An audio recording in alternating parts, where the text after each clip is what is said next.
इस नेक काम को भी बदनाम करके रखा गया था। अब जाकर वक्फ कानून में वो संशोधन किए गए हैं जो सही मायने में मुस्लिम माताओं बहनों, गरीब मुसलमान, पसमानदा मुसलमानों के काम आएगा। साथियों, एक और बहुत बड़ा काम हुआ है जिसकी चर्चा उतनी नहीं होती। ये काम नदियों से जोड़ने से जुड़ा है। अभी पानी के संबंध में अतिदेव जी ने पूछा क्या करेंगे। दशकों तक हमारी नदियों के पानी को तनाव का, झगड़े का विषय बनाकर रखा गया, लेकिन हमारी सरकार ने राज्य सरकारों के साथ मिलकर नदियों के जोड़ने का एक महाअभियान शुरू किया है। केन बेतवा लिंक परियोजना, पार्वती काली सिंध चंबल लिंक परियोजना, इनसे लाखों किसानों को फायदा होगा। वैसे आजकल तो मीडिया में पानी को लेकर काफी चर्चा चल रही है।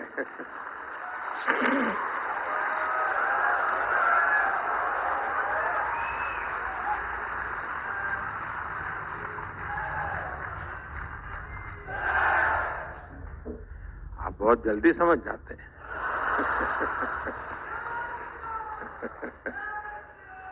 पहले भारत के हक का पानी भी बाहर जा रहा था। अब भारत का पानी भारत के हक में बहेगा,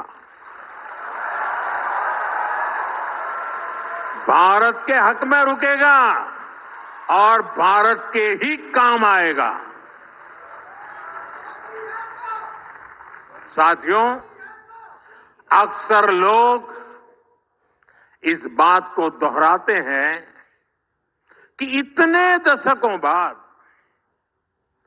संसद की नई इमारत का निर्माण हुआ, लेकिन एक बात पर चर्चा नहीं होती कि दशकों के इंतजार के बाद हमारी सरकार ने ही यहां दिल्ली में डॉक्टर बाबा साहब आम्बेडकर नेशनल मेमोरियल भी बनाया। अटल जी की जब सरकार थी उस समय इसकी बात शुरू हुई थी, लेकिन इसके निर्माण का काम भी एक दशक तक लटका रहा। हमारी सरकार ने इसको तो पूरा किया ही, देश और दुनिया में बाबा साहब से जुड़े प्रमुख स्थलों को पंच तीर्थ के रूप में विकसित किया है। साथियों, 2014 में हमारी सरकार ऐसी परिस्थिति में बनी थी जब सरकारों पर देशवासियों का विश्वास लगभग टूट चुका था। कुछ लोग तो ये सवाल उठाने लगे थे कि क्या हमारे देश में लोकतंत्र और विकास साथ साथ चल सकते हैं। लेकिन आज जब कोई भारत को देखता है तो गर्व से कह सकता है, डेमोक्रेसी कैन डिलीवर। यानी डेमोक्रेसी रिजल्ट दे सकती है। पिछले एक दशक में 25 करोड़ लोग गरीबी से बाहर आए हैं। इससे पूरी दुनिया को यह संदेश मिला है, डेमोक्रेसी कैन डिलीवर। जिन करोड़ों छोटे उद्यमियों को मुद्रा योजना से लोन मिला, उन्हें आज महसूस होता है कि डेमोक्रेसी कैन डिलीवर। हमारे देश में दर्जनों जिलों को पिछड़े होने का ठप्पा लगाकर अपने हाल पर छोड़ दिया गया था। आज जब वही जिले एस्पिरेशनल डिस्ट्रिक्ट बनकर विकास के पैरामीटर्स में अच्छा प्रदर्शन कर रहे हैं, तो स्पष्ट होता है डेमोक्रेसी कैन डिलीवर। यहां बहुत कम लोगों को पता होगा, हमारे देश में ट्राइबल्स में भी ऐसी अति पिछड़ी ट्राइबल जातियां थी जिन तक विकास का लाभ नहीं पहुंच पाया था। आज जब पीएम जनमन योजना से इन जातियों तक सरकारी सुविधा पहुंची है, तो उन्हें भी भरोसा हुआ है कि डेमोक्रेसी कैन डिलीवर। देश का विकास, देश के संसाधन आखिरी व्यक्ति तक बिना किसी भेदभाव पहुंचे, लोकतंत्र का असली अर्थ, असली उद्देश्य यही है और हमारी सरकार यही कर रही है। साथियों, आज एक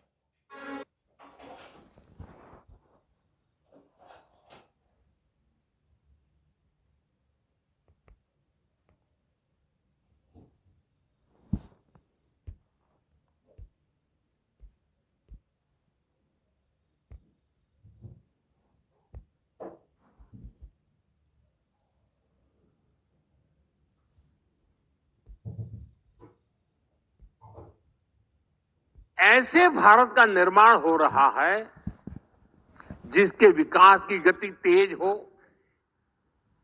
और वो भारत सोच से, संकल्प से और संवेदना से भी समृद्ध हो।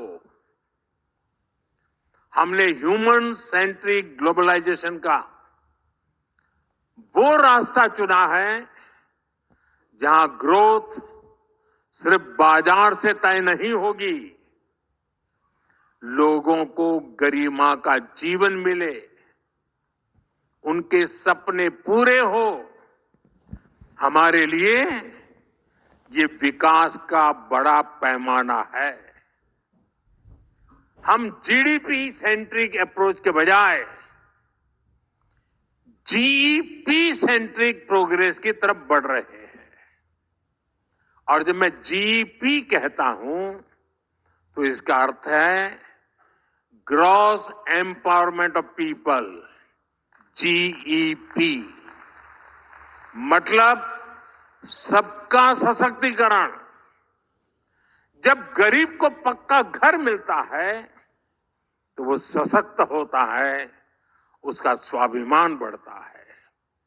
जब गरीब के घर में शौचालय बनता है तो उसे खुले में शौच के अपमान और पीड़ा से मुक्ति मिलती है। जब आयुष्मान भारत योजना से गरीब को 5 लाख रुपए तक का मुफ्त इलाज मिलता है तो उसके जीवन की बहुत बड़ी चिंता कम होती है। ऐसे अनेक उदाहरण हैं जो संवेदनशील विकास के रास्ते को मजबूत कर रहे हैं, देश की जनता को एम्पावर कर रहे हैं। साथियों, अभी कुछ दिनों पहले सिविल सर्विस डे के दौरान मैंने नागरिक देवो भव इस मंत्र की बात कही थी। यह हमारी सरकार का मूल विचार है। हम जनता में जनार्दन देखने वाले लोग हैं। पहले सरकार में माई बाप कल्चर हावी होता, अब जनता की सेवा की भावना ही उसी को लेकर काम होता है। सरकार खुद नागरिक तक सेवा पहुंचाने की पहल करती है। यहां बहुत से नौजवान साथी हैं। आजकल तो आप हर फॉर्म ऑनलाइन भरते हैं। एक समय था जब अपने ही डॉक्यूमेंट्स को अटेस्ट कराने के लिए सरकारी दफ्तरों के चक्कर काटने पड़ते थे। अब आप वही सारे काम सेल्फ अटेस्ट करके भी कर सकते हैं। साथियों, ऐसी ही पुरानी व्यवस्था सीनियर सिटीजन्स के लिए थी। बुजुर्ग लोगों को हर साल खुद के जीवित होने का प्रमाण देने के लिए अपने पुराने ऑफिस जाना पड़ता था और जाके कहना पड़ता मैं जिंदा हूं। या फिर बैंक में जाकर बताना पड़ता था कि मैं जीवित हूं, मुझे पैसे मिलने चाहिए। हमने इसका समाधान निकाला। अब सीनियर सिटीजन कहीं से भी डिजिटली अपना जीवन प्रमाण पत्र दे सकते हैं। बिजली कनेक्शन लेना हो, पानी का नल लगवाना हो, बिल जमा करना हो, गैस बुक करानी हो और यहां तक कि गैस सिलेंडर की डिलीवरी लेनी हो, उसके लिए भी बार बार कहना पड़ता था। कई लोग छुट्टी लेकर ये सारा काम, नौकरी में तो एक दिन छुट्टी रखनी पड़ती है अपने इन कामों के लिए। अब देश में व्यवस्था बदली है, ऐसे ढेर सारे काम अब ऑनलाइन हो जाते हैं। हम लगातार ये कोशिश कर रहे हैं कि हर वो इंटरफेस जहां लोगों को सरकार से कोई इंटरेक्शन करना हो, जैसे पासपोर्ट का काम हो, टैक्स रिफंड का काम हो, ऐसे हर काम सिंपल, फास्ट और एफिशिएंट है। यही नागरिक देवो भव, इसका उस मंत्र का उद्देश्य है। और इसी भाव पर चलते हुए हम 2047 के विकसित भारत की नींव को मजबूत कर रहे हैं।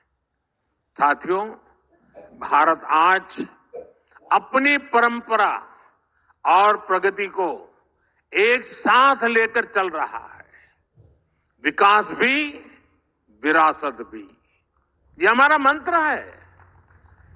ट्रेडिशन और टेक्नोलॉजी कैसे एक साथ थ्राइव करती है, ये हम भारत में देख रहे हैं। आज हम डिजिटल ट्रांजैक्शन में दुनिया में टॉप के देशों में हैं और साथ ही हम योग और आयुर्वेद के ट्रेडिशन को भी पूरी दुनिया में ले जा रहे हैं। आज दुनिया भारत में निवेश करने के लिए उत्सुक है।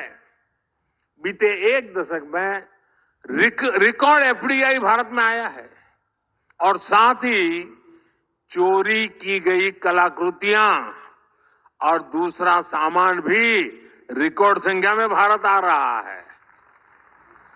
आज भारत दुनिया का दूसरा सबसे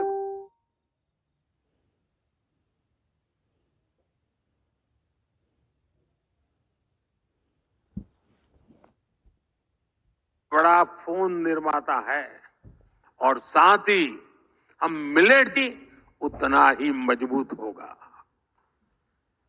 हम हजार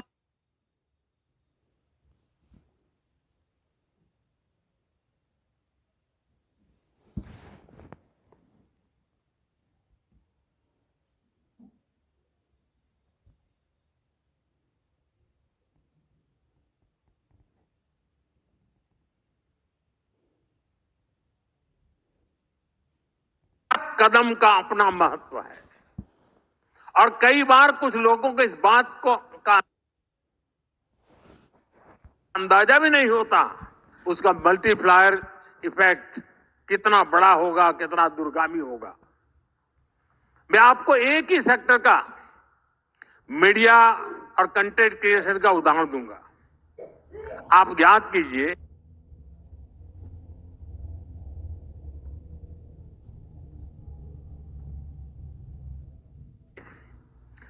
दस साल पहले जब मैं डिजिटल इंडिया की बात करता था, तब कई लोग बहुत सारी आशंकाएं व्यक्त करते थे। लेकिन आज डिजिटल इंडिया हमारे जीवन का एक सहज हिस्सा हो चुका है।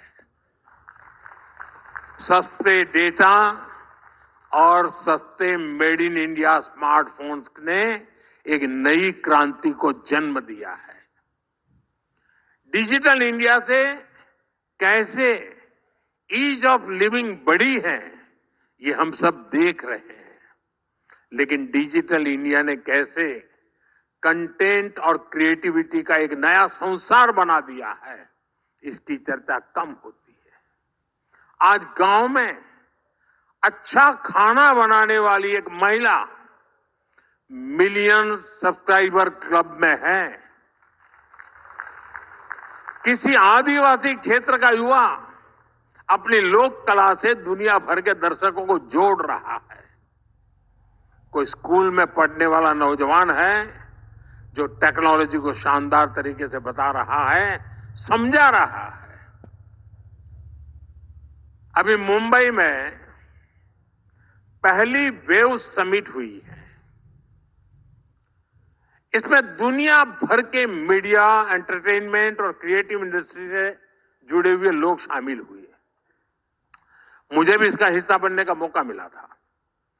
मुझे कोई बता रहा था कि अकेले YouTube ने ही बीते 3 साल में भारत के कंटेंट क्रिएटर्स को 21,000 करोड़ रुपए का पेमेंट किया है। 21,000 करोड़ रुपीस।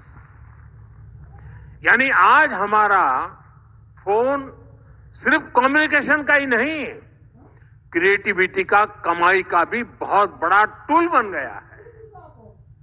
साथियों, 2047 के विकसित भारत के लक्ष्य के साथ एक और अभियान की पार्टनरशिप है और वो अभियान है आत्मनिर्भर भारत। आत्मनिर्भरता हमारे इकोनॉमिक डीएनए का हिस्सा रही है। फिर भी हमें ये बताया जाता था कि भारत कोई मेकर नहीं, सिर्फ एक मार्केट है। लेकिन अब भारत पर लगाया गया ये टैग हट रहा है। आज भारत दुनिया का एक बड़ा डिफेंस मैन्युफैक्चरर और एक्सपोर्टर बन रहा है। भारत के डिफेंस प्रोडक्ट्स 100 से ज्यादा देशों में एक्सपोर्ट हो रहे हैं। हमारे डिफेंस एक्सपोर्ट की फिगर भी लगातार बढ़ रही है।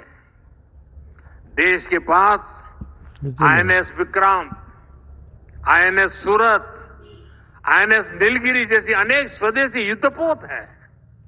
Good evening. इन्हें भारत पहले हमारी ताकत नहीं रहे। जैसे इलेक्ट्रॉनिक सेक्टर है, बीते वर्षों में भारत एक बड़ा इलेक्ट्रॉनिक्स एक्सपोर्टर बनकर उभरा है। आज हमारे लोकल प्रोडक्ट्स ग्लोबल हो रहे हैं। हाल में ही एक्सपोर्ट से जुड़े आंकड़े आए हैं। भारत का एक्सपोर्ट बीते वर्ष करीब $825 बिलियन के रिकॉर्ड स्तर पर पहुंच गया है।